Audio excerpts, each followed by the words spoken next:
C और C++ में function calls पर स्पोकन ट्यूटोरियल में आपका स्वागत है। इस ट्यूटोरियल में हम फंक्शन कॉल्स के प्रकारों के बारे में जानेंगे, जैसे call by value, call by reference. हम इसे एक उदाहरण के माध्यम से करेंगे। इस ट्यूटोरियल को रिकॉर्ड करने के लिए मैं उपयोग कर रहा हूँ Ubuntu operating system version 1110, GCC और g compiler version 461। Function call by value के परिचय के साथ शुरू करते हैं। यह फंक्शन में आर्गुमेंट पास करने की पद्धति है। जब हम वैल्यू द्वारा वेरिएबल पास करते हैं, तो यह वेरिएबल की कॉपी बनाता है, फंक्शन में पास करने से पहले। फंक्शन के अंदर आर्गुमेंट्स में किए गए बदलाव फंक्शन में वैसे ही रहेंगे। यह फंक्शन के बाहर प्रभावित नहीं होंगे। फंक्शन कॉल बाय वैल्यू पर प्रोग्राम देखें। मैंने एडिटर पर प्रोग्राम पहले ही टाइप कर दिया है, मैं केवल इसे खोलूंगा। कृपया ध्यान दें कि हमारा फाइल नेम callbyval.c है। इस प्रोग्राम में हम संख्या के घन की गणना करेंगे। अब मैं कोड समझाता हूँ। यह हमारी हेडर फाइल है।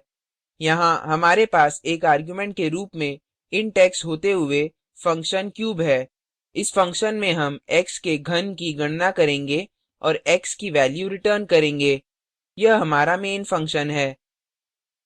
यहाँ हम n को 8 वैल्यू देते हैं। n एक इंटिजर वेरिएबल है। फिर हम फंक्शन क्यूब को कॉल करते हैं और n की वैल्यू और n के घन को प्रिंट करेंगे।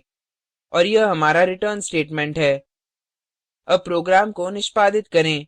अपने कीबोर्ड पर Ctrl Alt और T कीज एक साथ दबाकर टर्मिनल विंडो खोलें। कंपाइल करने के लिए टाइप करें GCC space callbyval.c space -o space val। Enter दबाएं। अब टाइप करें /val। एंटर दबाएं। आउटपुट प्रदर्शित होता है क्यूब ऑफ 8 इस 512। अब हम फंक्शन कॉल बाय रेफरेंस देखेंगे। अपनी स्लाइड्स पर वापस जाएं। यह फंक्शन में आर्गुमेंट पास करने की अन्य पद्धति है। यह पद्धति वैल्यू के अंदर आर्गुमेंट का पता कॉपी करती है। फंक्शन के अंदर आर्गुमेंट में किए गए बदलाव उनको बाहर प्रभावित कर सकते हैं। इसमें हमें आर्गुमेंट को पॉइंटर प्रकार के रूप में घोषित करने की जरूरत है। फंक्शन कॉल बाय रेफरेंस पर एक उदाहरण देखें। ध्यान दें कि हमारा फाइल का नाम callbyref.c है।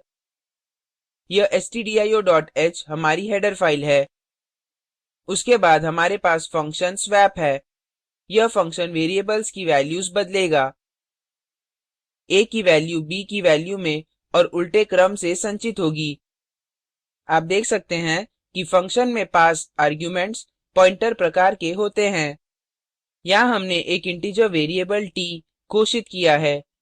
पहले a की वैल्यू t में संचित होती है, फिर b की वैल्यू a में संचित होती है और फिर t की वैल्यू b में संचित होती है। इस तरह वैल्यूज बदलती हैं। यह हमारा मेन फंक्शन है। यहाँ हमने दो इंटिजर वेरिएबल्स i और j घोषित किए हैं। फिर हम यूजर इनपुट्स के रूप में i और j की वैल्यू लेते हैं। %i और %j i और j के मेमोरी का पता देगा। पहले हम स्वैपिंग से पहले की वैल्यूज प्रिंट करेंगे। फिर हम स्वैप फंक्शन को कॉल करेंगे और हम स्वैपिंग के बाद की वैल्यूज प्रिंट करेंगे। और यह हमारा रिटर्न स्टेटमेंट है। अब प्रोग्राम को निष्पादित करें। अपने टर्मिनल पर वापस जाएं। कंपाइल करने के लिए टाइप करें GCC space callbyref.c space -o space ref। Enter दबाएं। अब टाइप करें /ref। एंटर दबाएं। हम देखते हैं enter the values। मैं 6 और 4 प्रविष्ट करूंगा। आउटपुट प्रदर्शित होता है before swapping 6 and 4, after swapping 4 and 6। अब देखें कि C++ में समान प्रोग्राम निष्पादित कैसे करें। मेरे पास कोड है, इसके माध्यम से करें। यह दूसरा प्रोग्राम है function call by reference.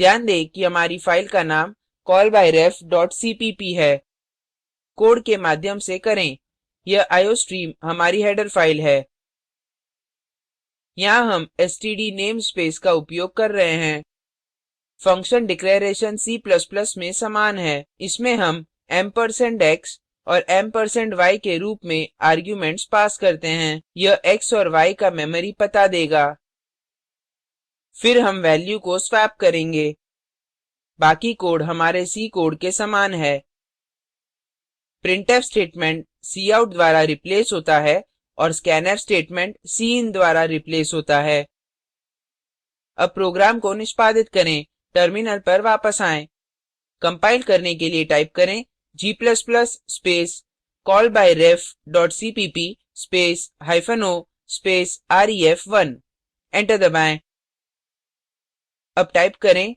/ref1 enter दबाएं यहाँ यह प्रदर्शित होता है enter values of a and b मैं 4 और 3 प्रविष्ट करूँगा आउटपुट प्रदर्शित होता है before swapping a and b 4 and 3 after swapping a and b 3 and 4 इसी के साथ हम इस ट्यूटोरियल की समाप्ति पर आ गए हैं अपनी स्लाइड्स पर वापस जाएं संक्षेप में इस ट्यूटोरियल में हमने सीखा फंक्शन call by value और function call by reference C++ में call by value का उपयोग करके संख्या के घन की गणना करने के लिए समान प्रोग्राम लिखें निम्न लिंक पर उपलब्ध वीडियो देखें यह स्पोकन ट्यूटोरियल प्रोजेक्ट को सारांशित करता है यदि आपके पास अच्छा बैंडविड्थ नहीं है तो आप इसे डाउनलोड करके भी देख सकते हैं spoken tutorial project team spoken tutorial का उपयोग करके कार्यशालाएं भी चलाती है ऑनलाइन टेस्ट पास करने वालों को प्रमाण पत्र भी देते हैं अधिक जानकारी के लिए contact@spoken-tutorial.org पर लिखें spoken tutorial project talk to a teacher project का हिस्सा है यह भारत सरकार के MHRD के ICT के माध्यम से राष्ट्रीय साक्षरता मिशन द्वारा समर्थित है इस मिशन पर अधिक जानकारी निम्न लिंक पर उपलब्ध है यह स्क्रिप्ट प्रभाकर द्वारा अनुवादित है मैं यश वोरा अब आपसे विदा लेता हूँ धन्यवाद